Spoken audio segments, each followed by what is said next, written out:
Oke, assalamualaikum warahmatullahi wabarakatuh. Halo teman-teman. Ini adalah materi pertama kalau kita mau belajar grammar, yaitu kelas di basic 1 di hari pertama ya.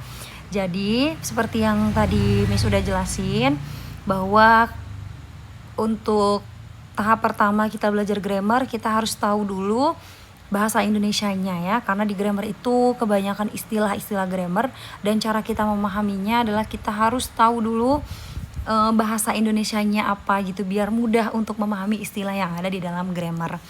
Oke. Nah, di sini ada word ya. Word ini adalah kata ya teman-teman ya. Kata berarti dia yang paling sederhana, kata. Dia itu bermakna dan juga berkelas kata. Maksudnya berkelas kata itu dia ada misalkan write itu menulis, nanti kelas katanya adalah kata kerja. Dan dia tuh harus punya arti. Kemudian book ini adalah buku, maka maka kelas katanya adalah kata benda atau noun. Nah, yang kedua ada frasa. Bahasa Indonesia biasanya kita sebut frasa. Frasa ini rangkaian kata yang berpola head dan modifier. Ya, maksudnya gimana Miss head dan modifier? Head itu adalah inti katanya, kalau modifier itu penjelasnya. Jadi dua kata yang dihubungkan jadi satu ya, yang dijadikan satu dan punya makna satu gitu. Contohnya di sini dari kata my kemudian digabung dengan kata house, maka jadinya my house. Kemudian ada this beautiful sama go, artinya wanita cantik ini. Dan ini adalah satu kesatuan teman-teman. Ya, kalau dia jadi subjek itu satu kesatuan. Bahkan ada loh subjek yang lebih dari 4. Misalnya kita mau bilang rumah baru biru misalkan. Rumahku yang baru dan biru, berarti kita pakainya my new blue house. Di sini ada 4, 1, 2, 3, 4. Ini menjadi satu arti. Ya, makanya namanya frasa gitu. Kalau sentence ini yang sering kita pakai nih. Sentence itu rangkaian kata yang bermakna lengkap, berpolanya subjek dan verb, dan diakhiri tanda baca. Kayak gitu. Contohnya we ini sebagai subjek, kemudian learn ini sebagai verb, English sebagai objek. Seperti ini teman-teman ya. Oke. Kalau sentence ya kita tahu lah ya, sentence itu ya ada subjeknya, ada predikatnya. Kalau ada objeknya itu ya itu opsional, boleh yang ada subjeknya, ada yang enggak. Contohnya yang enggak ada subjeknya kayak kita mau bilang I sleep, aku tidur, ya udah enggak usah objek. Masa aku tidur misalkan kalian bilang aku tidur di kursi, lah di kursi itu udah bukan objek lagi, tapi itu keterangan tempat gitu. Oke. Selanjutnya adalah kind of sentence ya. Ini adalah jenis-jenis kalimatnya. Ada verbal, ada nominal. Kalau verbal itu predikatnya itu sebuah aktivitas atau kata kerja. Kalau nominal itu predikatnya selain kata kerja. Pokoknya kalau kalian ada kata kerjanya ya, ada do, does gitu. Ada kata kerjanya, kayak aktivitas lah gitu. Maka kita menggunakan yang verbal. Ingat teman-teman, verbal itu udah nggak pakai ISMR ya kalau verbal ya untuk materi awal ini ya. Karena kita masih belajar materi yang dasar ya. Di sini verbal itu menggunakan verb 1 atau verb 1 SIS. Kalau di sini ini kurang ya. Verb 1 SIS atau di sini menggunakan does. Ini. Kapan kita menggunakan do atau does? Ketika subjeknya teman-teman ya, ini subjeknya jamak. Plural itu artinya jamak.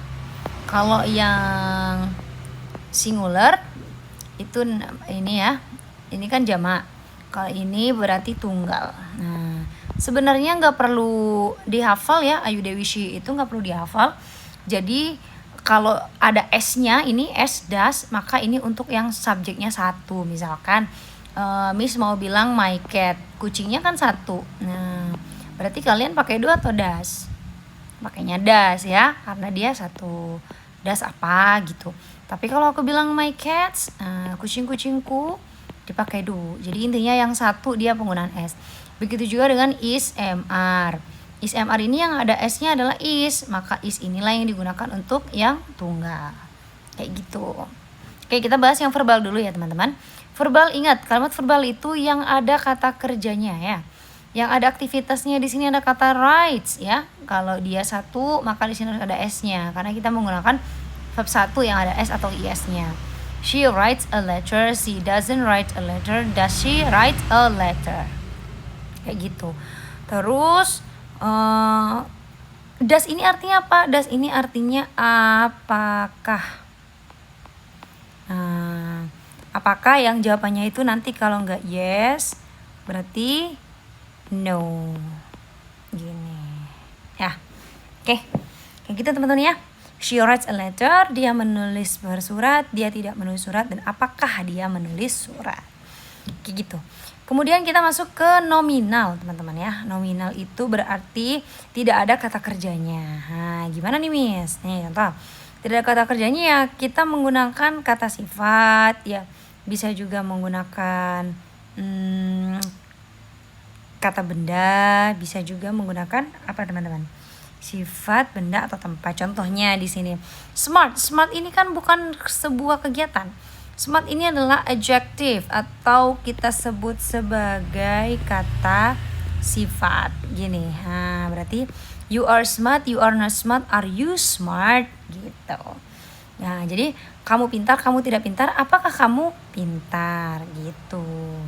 Nah, coba ya teman-teman ya. Kita akan buat satu kalimat nih. Ada positif, ada negatif, ada interrogatif.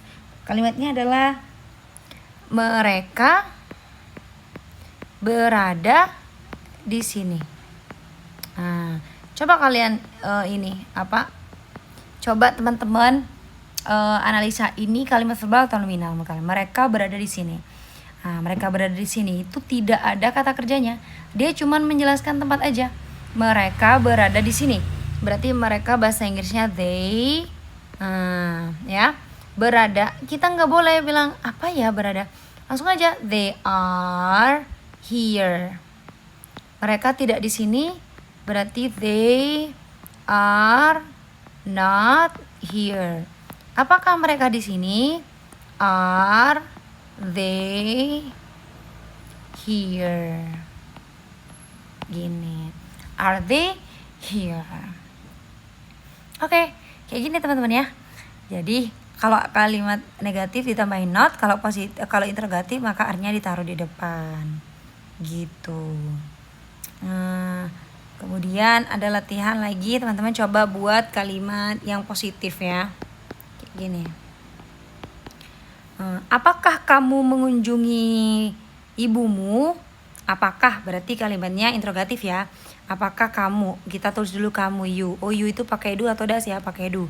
Do you visit your mother? Terus kalau misalkan negatifnya, you don't visit your mother. You visit your mother. Nah, gini. Nanti teman-teman kalau ada yang nggak paham mau nanya silakan tulis di kolom komentar ya. Nanti aku balas di situ. Oke, terus yang terakhir ada ini tambahan ya, penambahan s atau is. Nah, ini penambahan s atau is yang ada di sini teman-teman. Yang ada di verb 1 ini. Kan kalau verb 1, kalau subjeknya ini tunggal kayak si ini, dia kan harus pakai s kata kerjanya. Itu gimana? Nah, ini sebenarnya gak usah dihafal sih. Nanti kalau teman-teman banyak menemukan verb kata kerja ya pasti kalian ketemu sendiri ini ya. Ada ss, sh, ch, x, o, z, es ini ya. Wish, karena di sini sh belakangnya maka ditambah es. Berarti jadinya wishes. Watch, watches. Kalau di sini konsonan y belakangnya maka ditambahnya i sama es. Contoh, di sini cry jadinya cries. Study jadinya studies. Nah, selain dua di atas itu, maka tinggal tambahkan s aja. Ada talk jadinya talks, run jadi runs. Ini untuk pemilihan, untuk perubahan kata kerjanya aja. Karena kan kalau verbal, kalau dia singular itu harus ada s-nya di kata kerja positifnya aja ya. Kalau negatif udah nggak pakai, ini udah nggak dipakai guys, yang ini guys, yang ini udah nggak dipakai. Kenapa? Karena kalau di negatif sama interrogatif itu sudah ada das ini. Nah, jadi udah nggak boleh dipakai lagi, gitu teman-teman. Oke, teman-teman harus paham ini ya, karena materi grammar itu kan selalu berkesinambungan tuh. Kalau teman-teman udah belajar ini, nanti mudah untuk belajar selanjutnya gitu, karena berkesinambungan. Oke, maka PR-nya adalah hari ini teman-teman buat satu kalimat verbal, ya, satu kalimat verbal dan nominal. Buatnya itu gimana Miss? Buatnya ini untuk subjek yang tunggal, misalkan she. Kemudian buat satu lagi itu yang subjeknya apa namanya? Ini tunggal, ini singular, ini plural, yang banyak yang jamak. Begitu juga yang nominal. Berarti kalian harus buat masing-masing 2 ya.